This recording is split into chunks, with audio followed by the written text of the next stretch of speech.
Welcome in, everybody. Evan Valenti solo here on this Saturday. Adam taking the week off, should be back next week. Happy to be here with Forbes' Chris Grenham, coming off a loss to the Detroit Pistons last night on a Friday night after what was a tough road trip on the West Coast, Chris. They go 3-4 on the West Coast, plus these two games at home. I'm just kind of lumping them all together because it's been kind of an interesting road trip for the Celtics, and I lumped these two into the end because it kind of encompasses my first point. I'm not wasting any time here. We're gonna get right off, right into this right away here. 3-4 on the West Coast trip, plus the two games home against Toronto and Detroit. And outside of the game against the Jazz, you can make the argument the game against the Jazz is a little bit closer, but the second half, obviously, the Jazz pull away. Best team in the NBA record-wise. They definitely showed it in that game.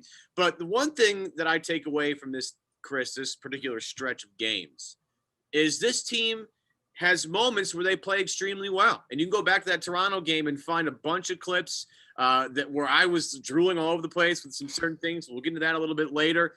But there are times where this team just can't click consistently for 48 minutes. Brad Stevens spoke about that last night after the game against Detroit, how this team lacks consistency, and that's what's really giving them a hard time in terms of taking that next step to being a really good team in the NBA. Chris, in your estimation, what is the biggest reason for the Celtics' inconsistency this year? I mean, if you're looking at box scores across that stretch and really across the entire season, right. It comes down to three-point shooting, and their depth seems to be pretty reliant on three-point shooting. And that's not to say that's a bad thing, because that's just kind of where the game is right now. Like, that's a lot of depth. A lot of cores across the league are relying on three-point shooting. But for the Celtics, it seems to be a little more drastic.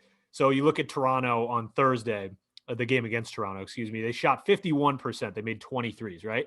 Yeah. And last night it was not quite as nice. It was ugly. And then it makes the depth look terrible. So it's a lot of reliant on three-point shooting, and it's a lot of inconsistent ball movement. So again, going back to the Raptors game, that's the far, far positive end of the spectrum, but the ball is whipping around. They finish with, let me look here, 30 assists. Last night, Friday night, they had 15 assists. So that's double the assists. So you can tell that ball is moving away from Jaylen Brown. It's moving away from Jayson Tatum.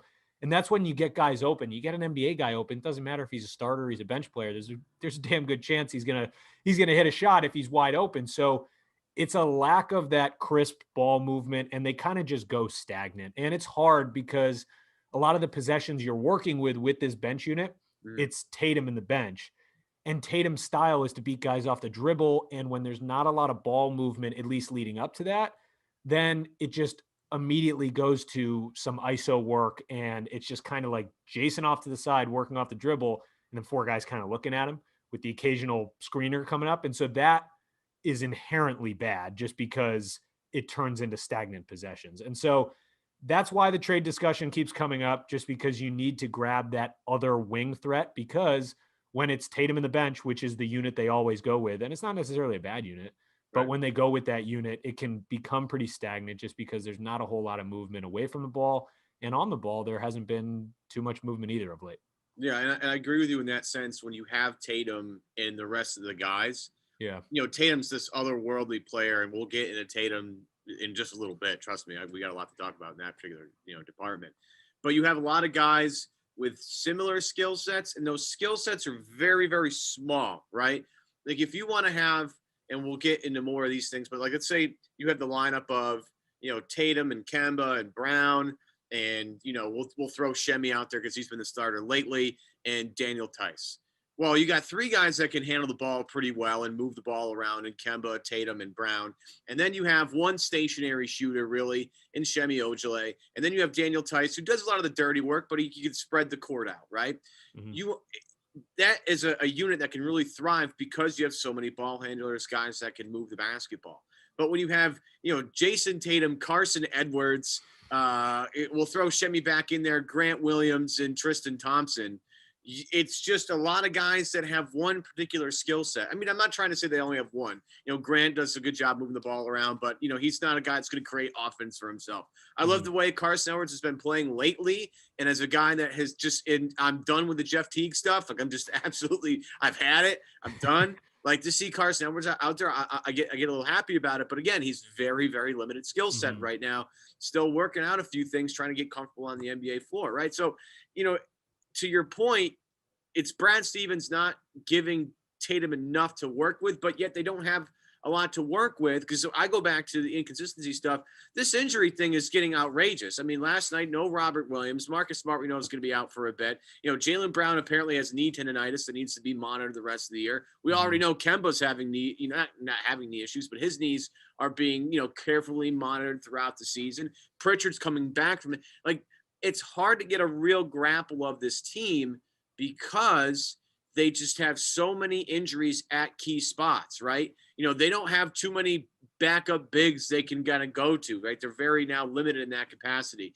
You take out Marcus Smart and Kemba Walker in a game, well, now your point guard rotation is all out of whack. Jeff Teague now has to play along with Carson. Like, you see what I'm getting at? So the injury bug it's not just injuries. I'm not going to try to put it all in injuries, but this injury bug prevents this team from getting any sort of rhythm. And this doesn't even mention the fact we haven't even seen Romeo Langford yet. So it's just, at the end of the day, you want to be able to, you watch Toronto and you're like, oh my goodness, this team, this is amazing.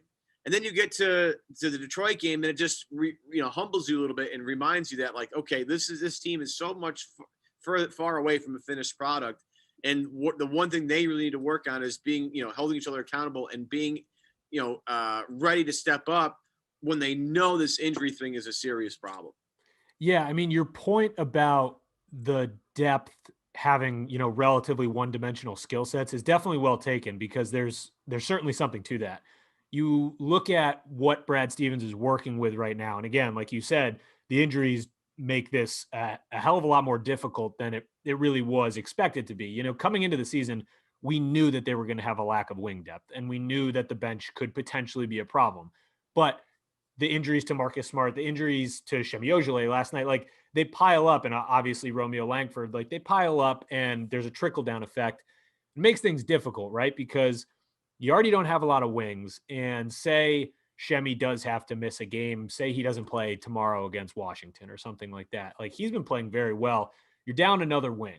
And then it forces more minutes for probably Jeff Teague or another, scorer off the bench. And that's a problem, because you're bringing in these guards like Pritchard and Teague. Now, Pritchard has been tremendous. He's been great. Yeah. He's probably been the best player off the bench. No question.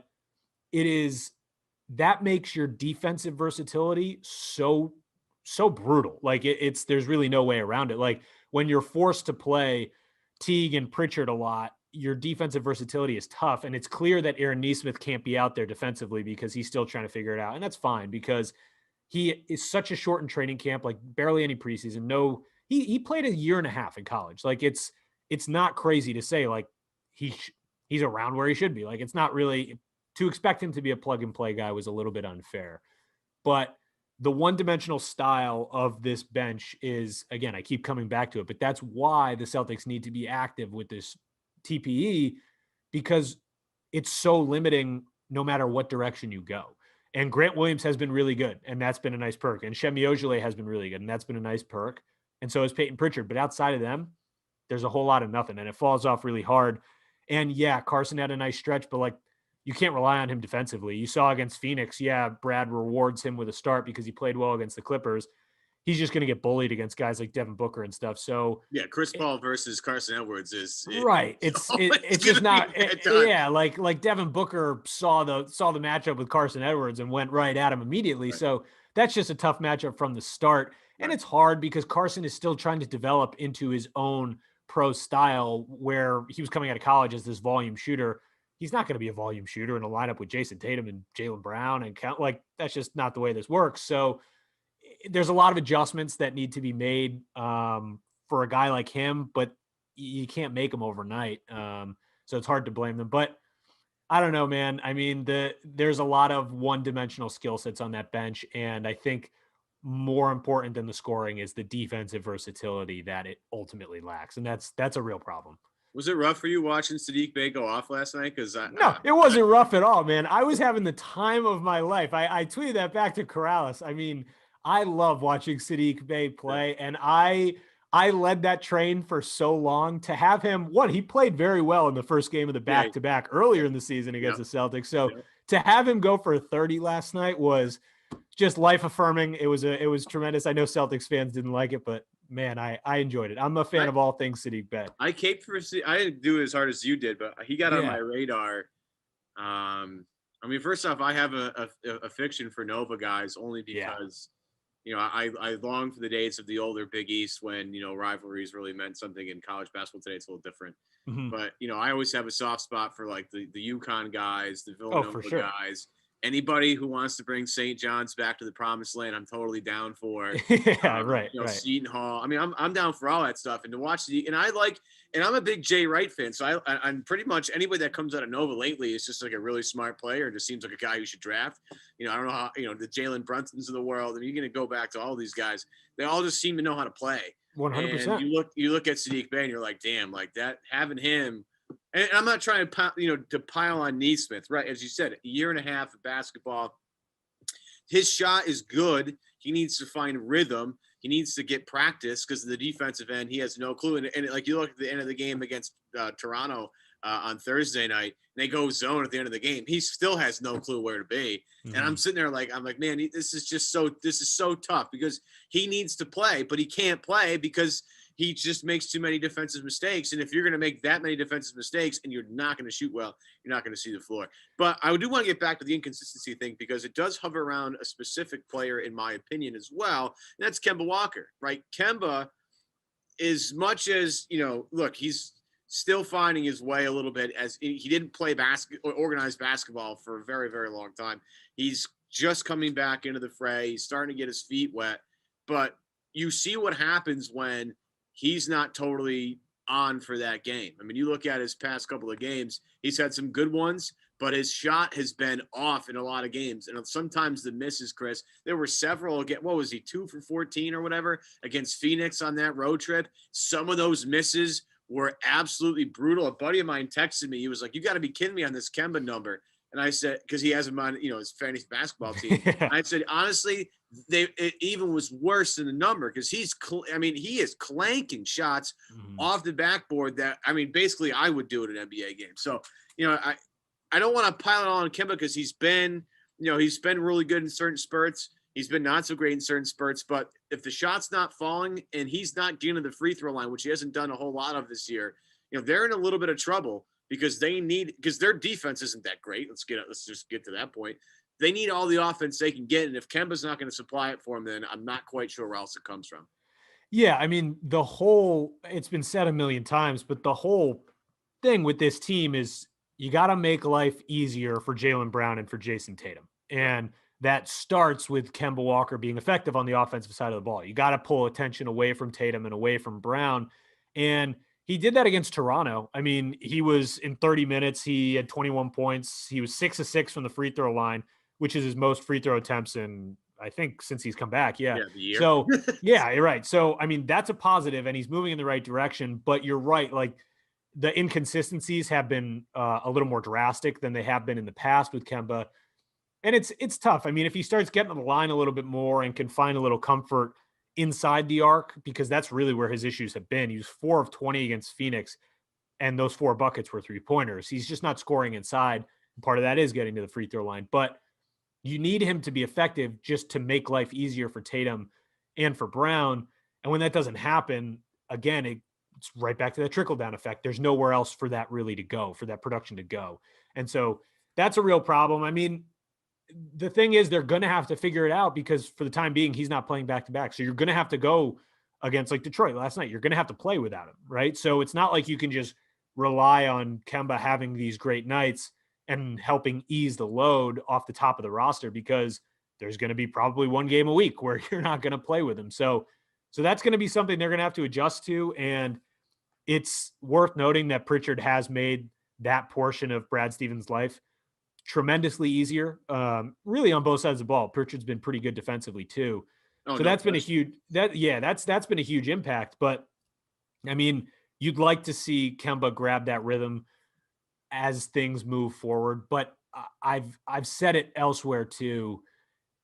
it really is like he didn't come back all that long ago. And I'm not going to keep defending him again and again and again, but it does take some time to kind of gain that rhythm back. And it's difficult when he's not playing back-to-backs and he didn't go through training camp. And like, that's really hard. And from a mental perspective, it's probably difficult for him to go back to his old self where he's taking these hard cuts and these hard change of directions and change of pace where, his knee probably still is not 100%. And so that has to be a difficult adjustment too. So in my ideal scenario, in my ideal mind, there's a world where he can slowly work back to his old self in the next month or so. Where's your concern level at here? Because, this is, again, it's a shortened season.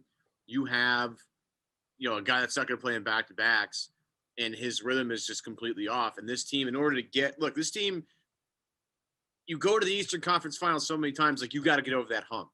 And now, with the consistency that Jaylen and Jayson have shown you, like, these two guys are ready. These guys are ready. They're ready for that next step.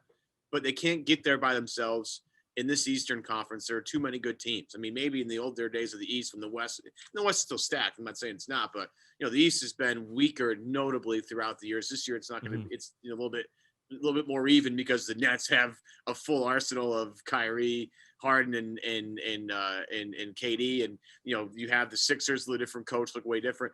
You're going to need Kemba Walker to be Kemba Walker for you to get past those teams, right? So where are you at here? Because we had Sean Devaney on last week, and and we got killed for this, and I don't really mind it.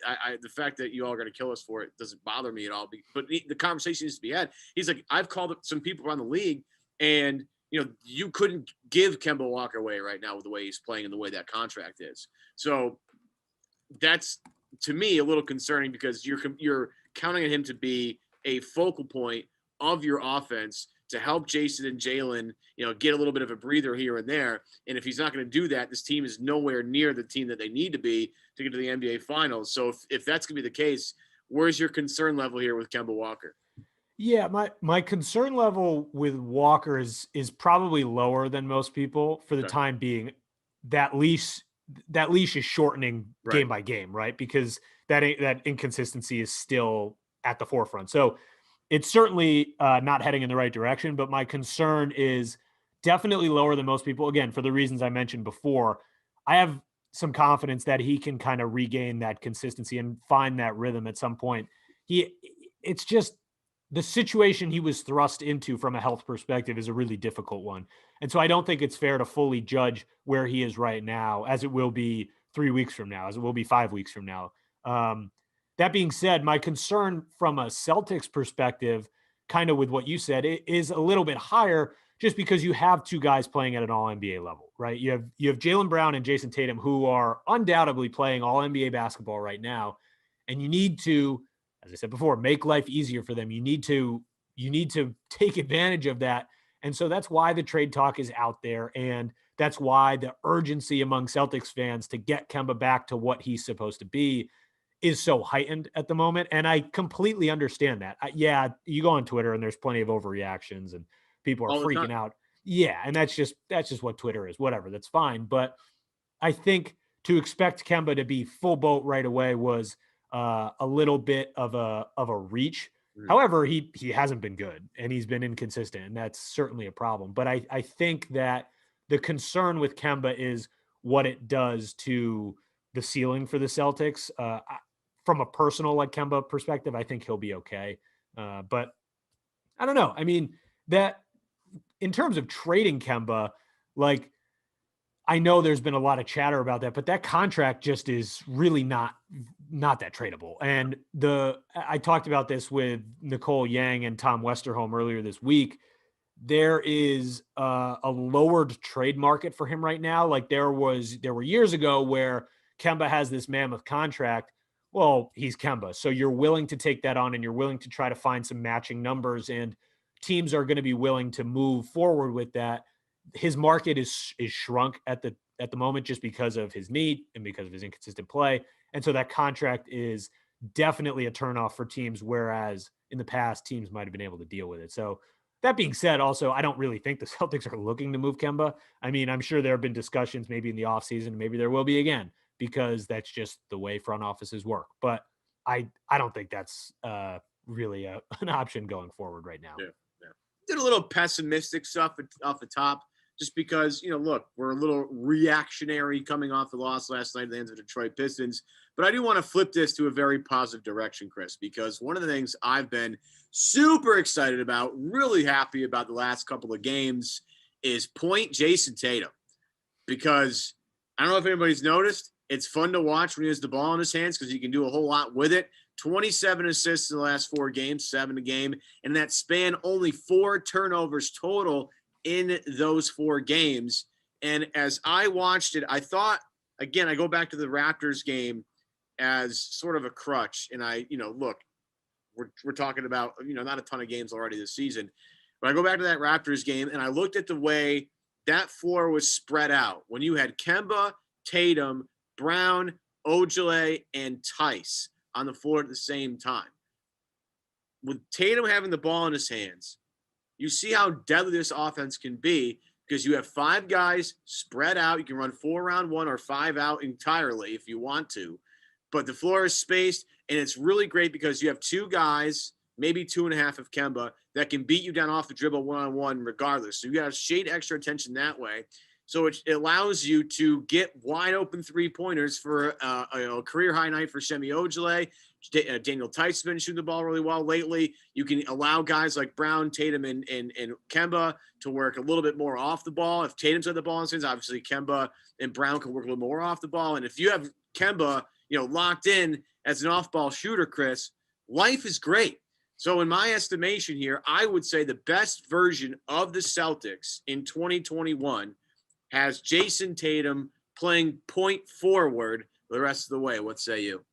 Yeah, I mean, it's certainly a nice option to go to if you're Brad Stevens. You can have him as the primary ball handler for various stints just because, one, it shakes things up. And if you can have, like you said, Kemba operating as a, solid off-ball shooter, that opens up the world for the Celtics offense.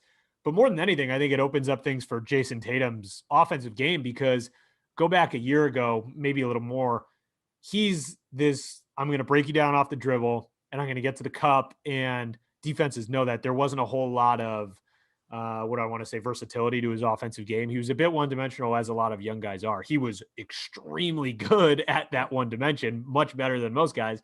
So that helped. But I think from a defensive perspective, it makes the Celtics so much tougher to guard when he's able to do this and he's able to work you off the dribble. And it's interesting because that Raptors game is a prime example of what happens when the supporting cast is hitting those open shots and they're taking advantage of those nice Tatum looks, because he was doing that a decent amount on the West Coast trip and earlier in the season. But you get these cold stints from guys like Ojale, guys like Pritchard, whatever, where they're not hitting and you don't see the assists in the box score. And so people don't really pay attention to it as much. He's been really good off the dribble as that playmaker this season, much better than he has in years past.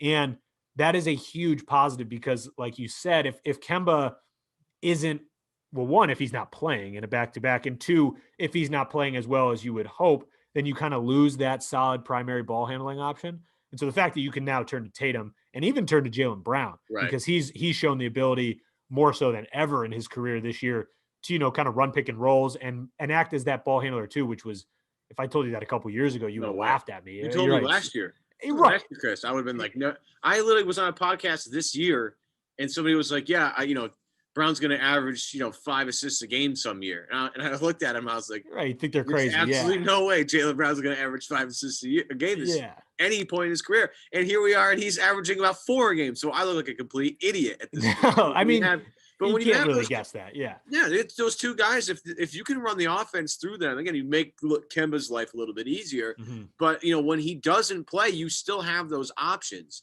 And it's important for Tatum as he takes the next step into superstardom, which we all think he's going to get. I mean, is he there already? We don't know yet. He's this like high-end star right now. That superstar level is the guy that can really create for others, throughout the rest of the game and find, pick his spots a little bit differently. But, the point Tatum stuff, I just look at the way the floor's spread out.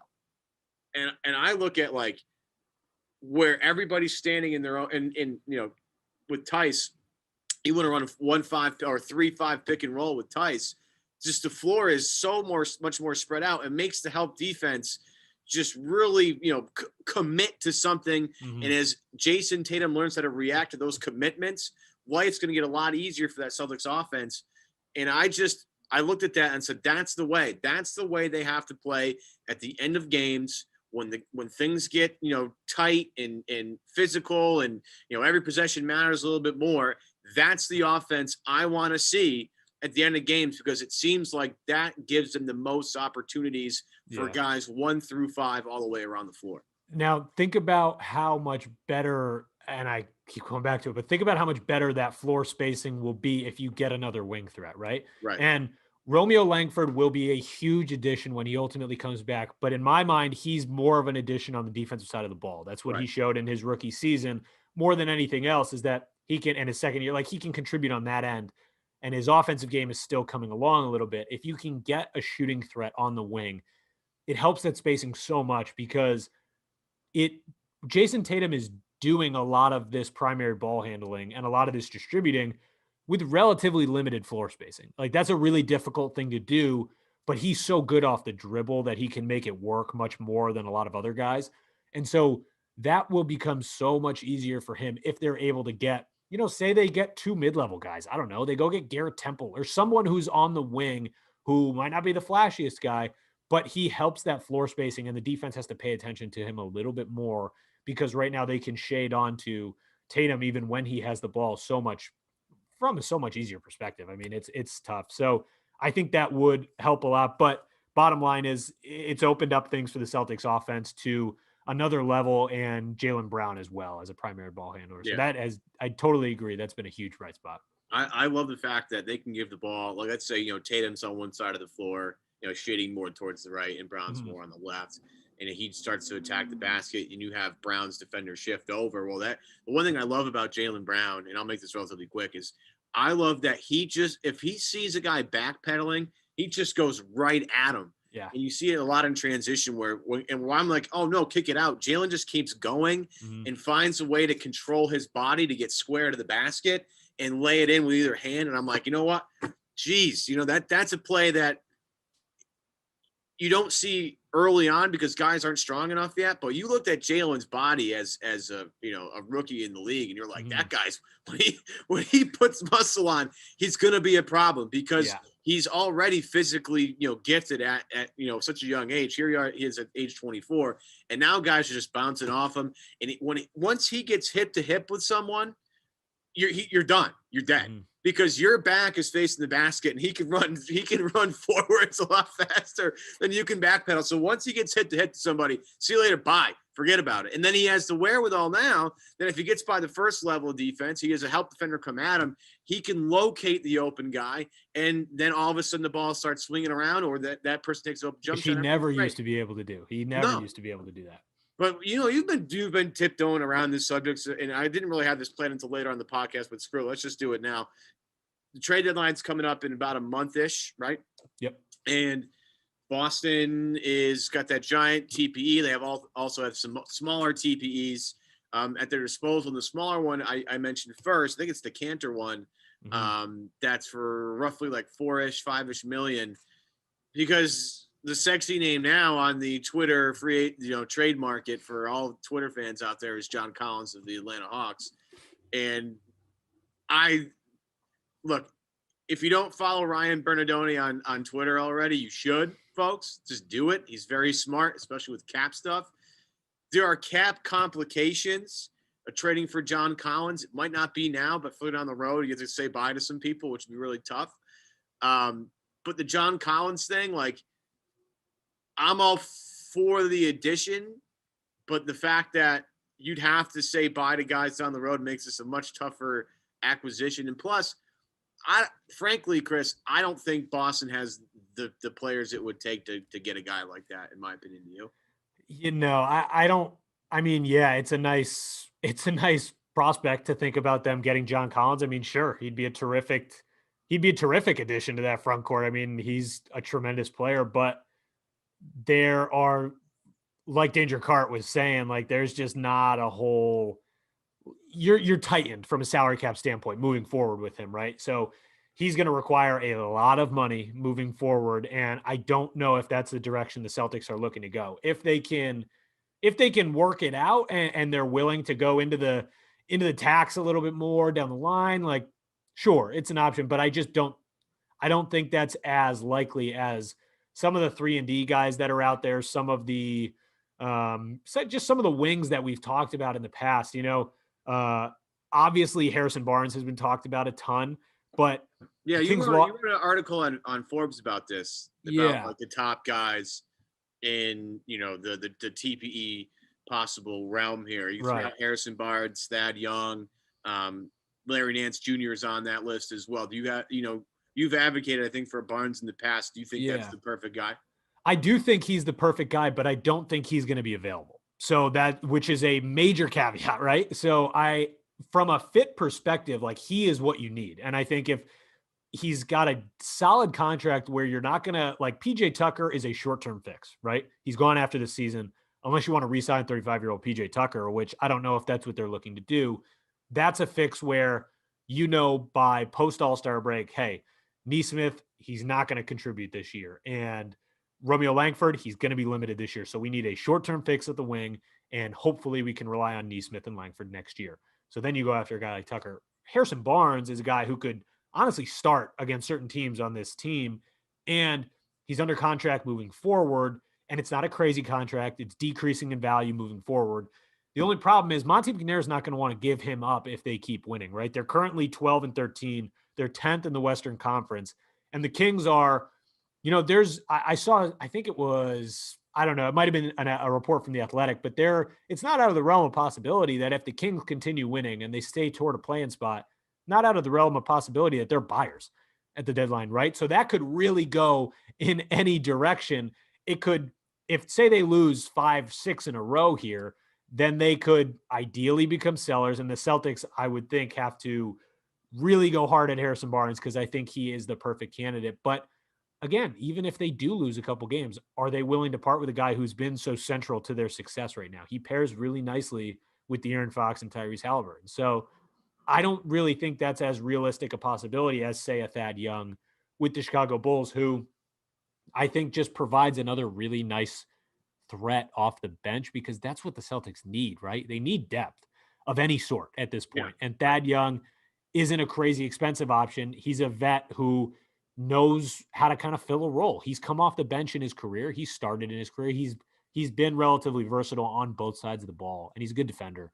And so I do think those sort of options, probably excluding Barnes, those are probably more realistic than the John Collins conversation. I'm sure the Celtics will look into it. I mean, God, Danny looks into just about everything, but I don't know, cap implications down the line, like you mentioned, seem to hinder the chances at John Collins, in my opinion. Yeah, I'll before we keep going here, I'll read Danger Cart Ryan Bernardoni, his particular riff on this. And again, there are a lot of really great cap guys out there. Ryan is he's really, really smart. Near the top of them. And I'll just read what he said.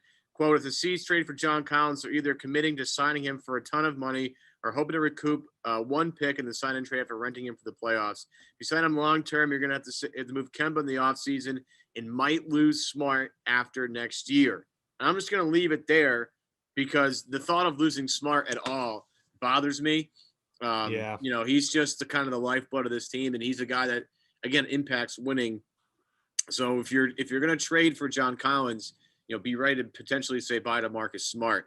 The Kings and Ryan's right. Like, this is a guy who turned down a $90 million extension this year. Like, you're going to have to pay him a lot of money. So he wants a max deal. He wants 100% max deal. And to be honest with you, he's pretty good. So especially in a world of free agents that it might not be. Some guys might get snagged up, and then all of a sudden there's a bunch of money out there, but for not a lot of guys. Like, signing, Jaylen Brown to the contract they did when they did was amazing because there was so much money available, $120 million for Gordon Hayward, which was worth it, by the way. I was wrong about that.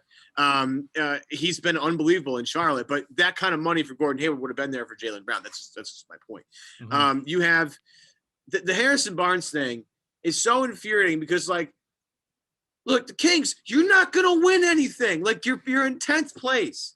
And this is I get frustrated because this is a year where if you want to tank and bottom out, this is the year to tank and bottom out. There are so many good guys that are going to be available in the lottery this year. You can name a whole bunch of them, and like everybody's top five is much different. And even after the 5, there's a bunch of guys like 6 through 10 that could be really good impact players. Like you don't have to get, Cade Cunningham or Evan Mobley or Jalen Suggs or Jonathan Kuminga, who played really well yesterday. I mean, there are so many guys that can have a significant impact on your team that are much better for your cap going forward, et cetera, et cetera.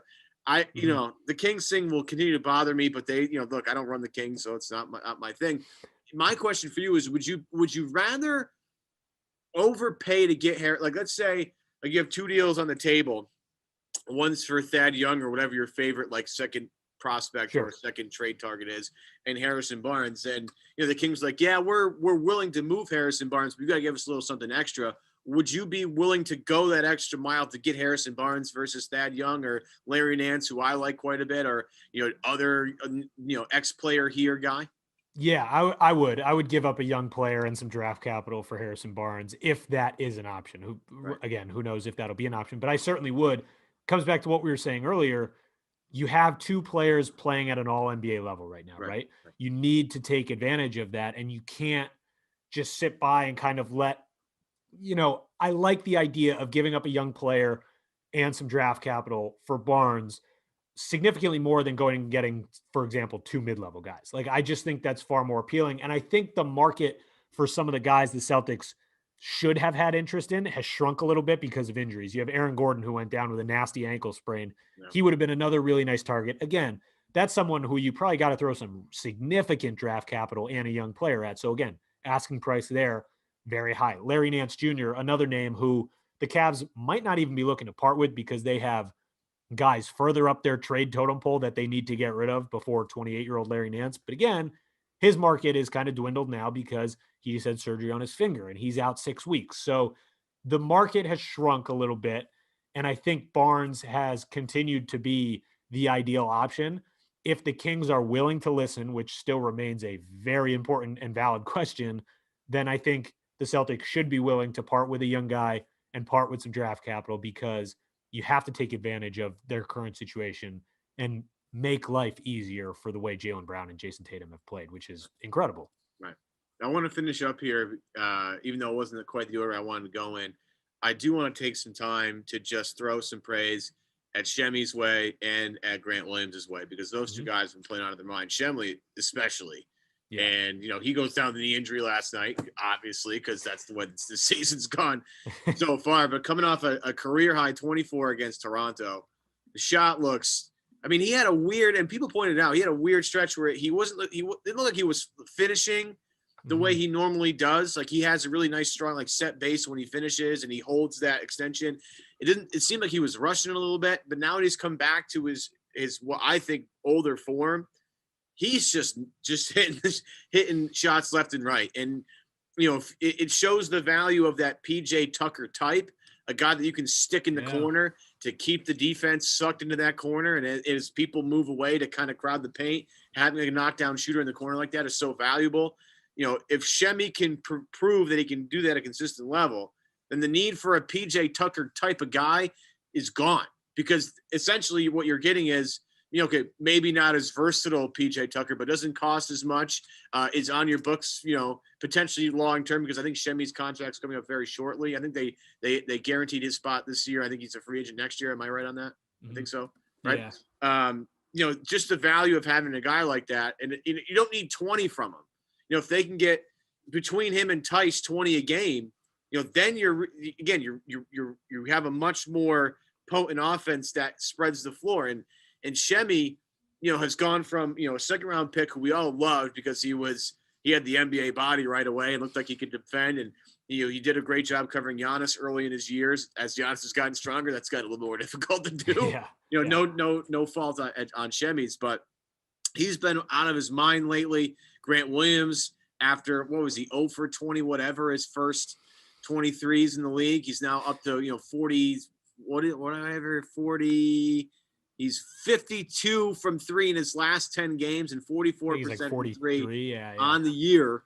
Those 2 guys, again, proving that you don't totally need a PJ Tucker if these guys are going to give you that.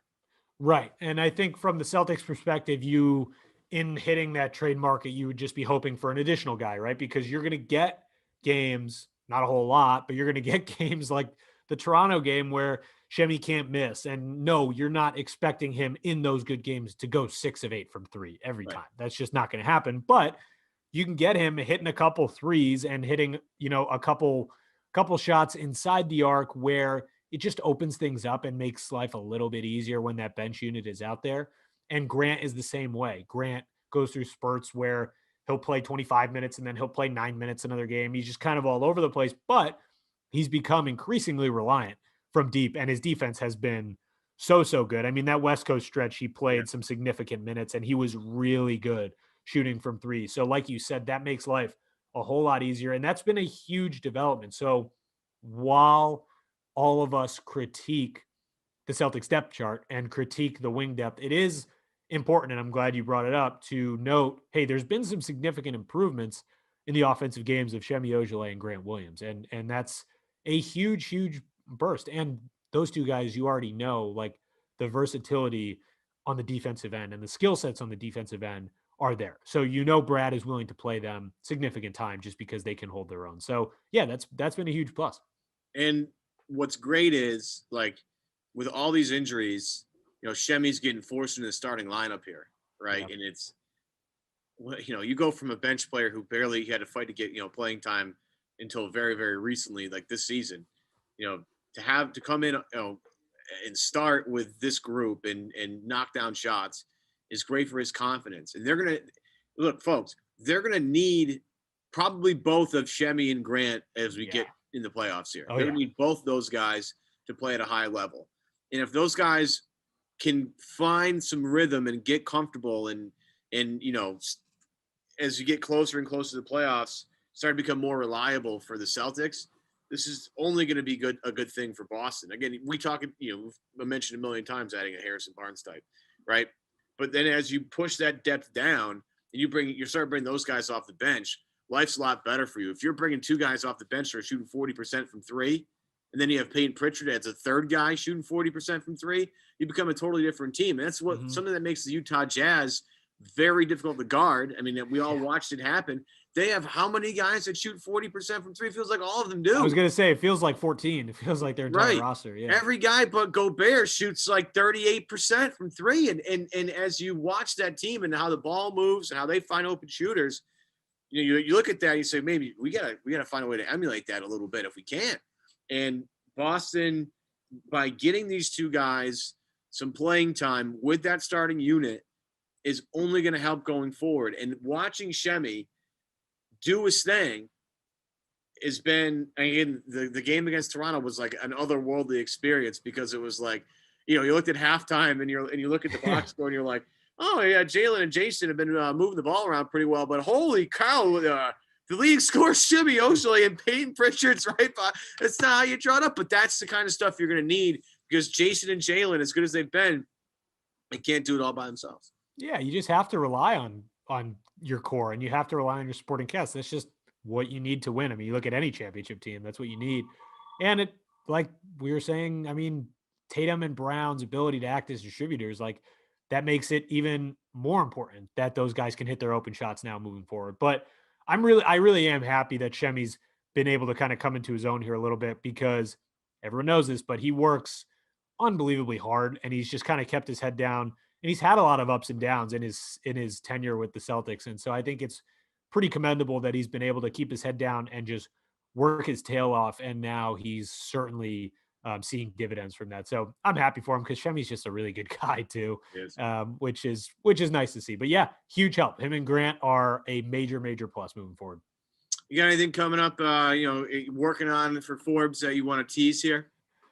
Just probably a whole lot of trade talk and increasing draft talk as we move forward. I'm under the camp that the Celtics should consider trading their first rounder this year, just because of the lack of draft spots, and probably again taking advantage of those 2 All-NBA guys they got on their roster. So some draft talk in the future as well, because I'm obsessed with the NBA draft. And more, just more Peyton Pritchard fluff pieces. Oh man, you can always count on me. And it would have been 10 times worse if they had drafted Saddiq Bey. So you should consider yourself grateful that wasn't the case. Well, no, I think they should have drafted Saddiq Bey because it would have been.